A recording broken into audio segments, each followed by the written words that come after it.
Magandang araw, UPIS! Ako si Nico de la Cruz. Ako si Jibril Labanag. Nag-uulat para sa MCTV News Feature. Ngayong kalabay-anim hanggang ika-23 ng Oktubre, isinasagawa ng mga estudyante mula sa Grade 12 Business Entrepreneurship Track ang Avenida Paving Roads Ahead dito sa UPIS na Refraction Hall. Taunang inoorganisa ang BE Fair upang may parana sa mga BE students ang hands-on na experience at pangangasiwa ng isang startup business. Halina't kilalanin ang mga inihanda at pausbong ng mga kumpanya para sa atin. So, hello, I am Doms, the CEO of Anixanic. Hi, I'm Alicia Vita. I'm the CEO of Ocean.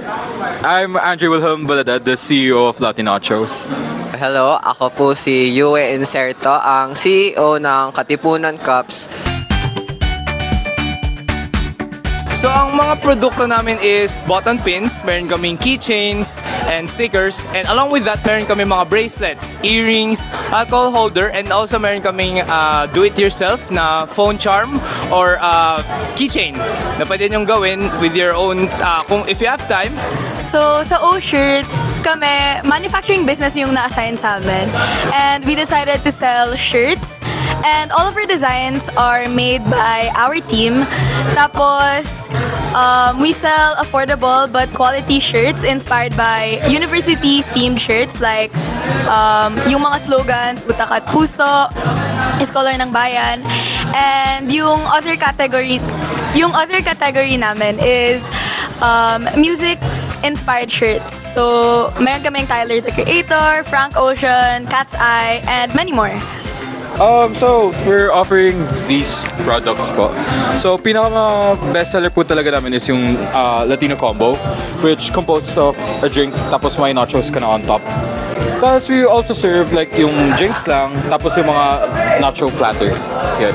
So currently, may 4 kaming flavors ng drinks na ino-offer.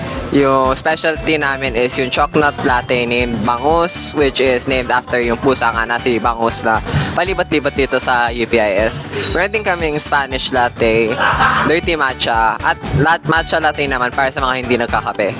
Pero mag-offer din kami ng cereal soon. Abangan nyo na lang. Sa O-Shirt, we plan to produce more shirts in upcoming UPIS events.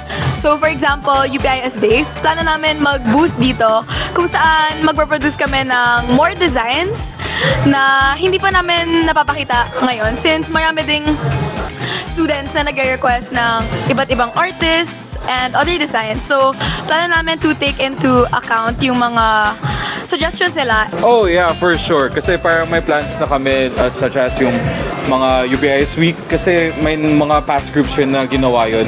And I think saleable kami enough na marami yung tatangkilik talaga sa product namin.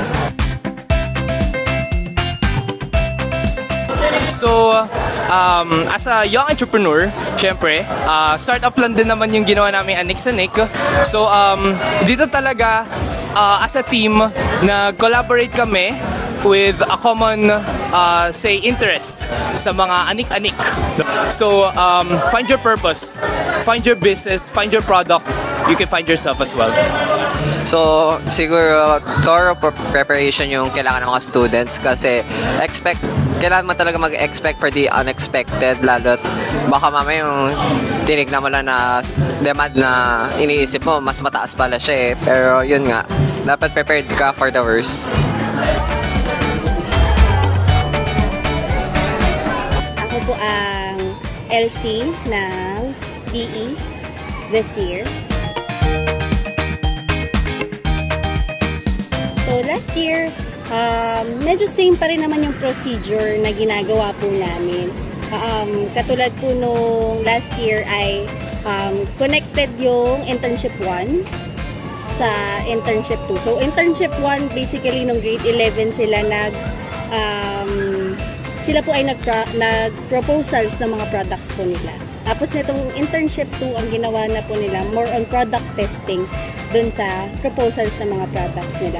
To give way din po dun sa preparations for internship na outside sa UP, ang ginawa po namin, medyo inagahan po namin yung PE Fair ngayon. Tapos, maliban sa schedules na nagbago, siguro nag-improve din kami in terms sa mentorship kasi ginawa po namin 2 beses yung product testing, hindi lang isa.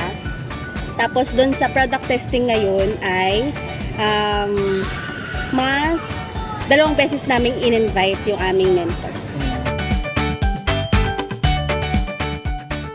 Highlight, syempre yung hands-on activity na mismo nila. Syempre, hindi nila ma-appreciate yung essence ng pagbe-business kung hindi nila nagawa yun. So, itong business week, nakikita ko naman na nag-enjoy sila doon sa kanya-kanyang business nila. Lalo na nakikita nilang kumikita yung business nila. Siguro, hindi lang sa amin, more on sa kanila, sila ang na-challenge din talaga. Una, dahil kasabay siya nung mga preparations ninyo sa on-campus internship, medyo marami yung ginagawang preparations. Tapos, siguro, time management din ng mga bata, nahirapan din po sila. Una, congratulations kasi malaking improvement mula dun sa nakita ko yung maturity, pagiging involved dun sa business. Pero marami pa silang kailangan gawin at alam ko na magiging malaking help to kapag lumabas na po sila dun sa internship na on campus. Yun, congratulations and good luck pa. Maliliit na negosyo man ang mga ito, talagang nakikita naman natin sa mga ito ang lawak ng kakayahan at kahusayan ng mga estudyante ng UPIS. Naway magsilbi silang inspirasyon para sa mga taong nangangarap na magtayo ng sarili nilang negosyo. At dito nagtatapos ang ating pagpapakilala sa Avenida. Muli, ako si Nico de la Cruz, Ako si Jibril Abana. nag-uulat para sa MCTV News Feature.